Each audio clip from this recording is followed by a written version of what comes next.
Aradhana is the annual show for students to showcase their talents according to the training they have received at the academy. As the dance school progressed, the need of providing a stage or platform to the students gave birth to first Aradhana in the year 2004.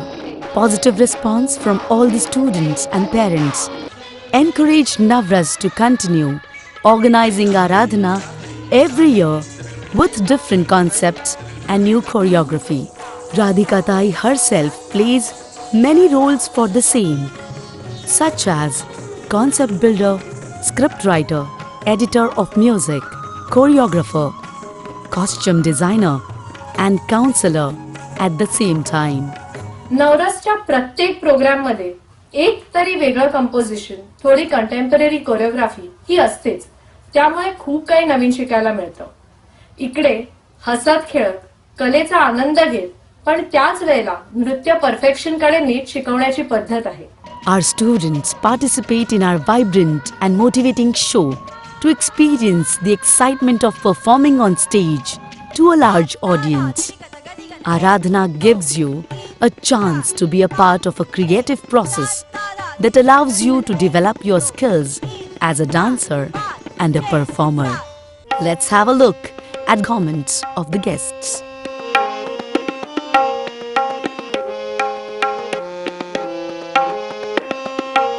आज कार्यक्रम पाहताना किती कौतुक करावं तेवढं थोडंच असं वाटत होतं मला.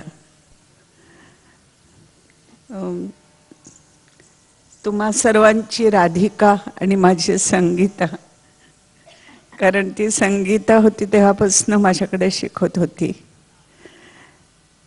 आपण जे शिक्षण दिलं त्याचं चीज झालं असं वाटलं मला.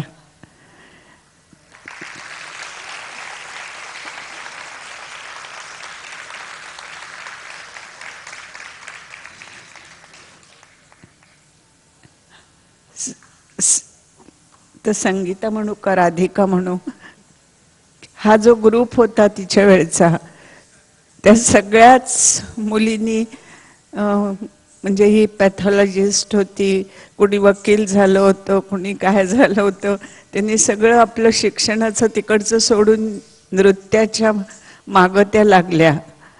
त्याच्यातच माझं यश आहे असं मी समजते.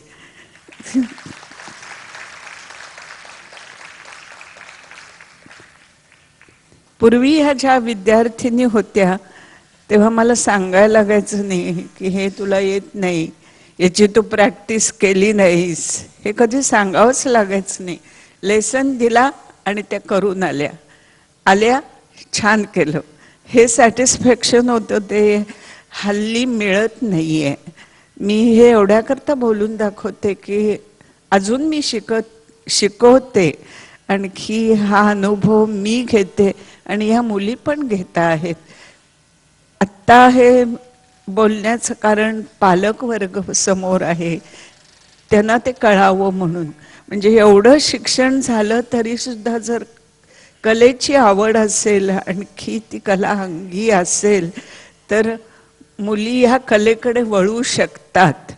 म्हणजे सगळं सोडून द्यावं असं नाही म्हणत मी, परंतु कलाकार पण कोणीतरी व्हायला पाहिजे ना. ही आपली संस्कृती आहे आणि ती पुढे नेण्याकरता अशाच कलाकारांची आवश्यकता असते, ज्यामुळे जगात सुद्धा आपलं नाव आहे की भारताची कला.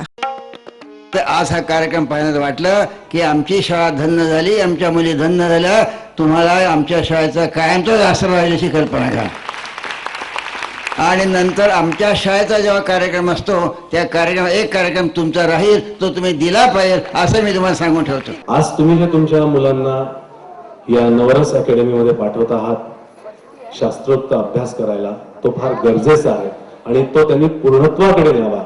त्यांनी पूर्ण त्याचं शिक्षण घ्यावं. जी काय 5-7 वर्ष असतील ती पूर्ण शिकावी, तर आणि तरच ती मुलं पुढे जाऊ शकतील या कलेच्या क्षेत्रातही. प्रसाद और राधिका को मैं कई सालों से जानती हूँ. वो बहुत टैलेंटेड कपल हैं और ना ही टैलेंटेड कपल हैं पर बहुत अच्छे इंसान हैं.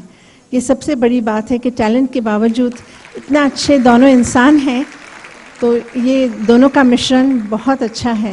मला या कार्यक्रमाला उपस्थित राहायची संधी दिली आणि यामुळे ह्या चिमुकल्यांपासून सर्व मुलींचा मला कार्यक्रम बघता आला आणि इतका आनंद घेता आला। आणि मला असं वाटलं की कुठलाही कलाकार हा कुठल्याही प्रोफेशनलपेक्षा किती श्रेष्ठ असतो, कारण हा जो अनुभव आहे हा आपल्याला नम्र करणारा आहे।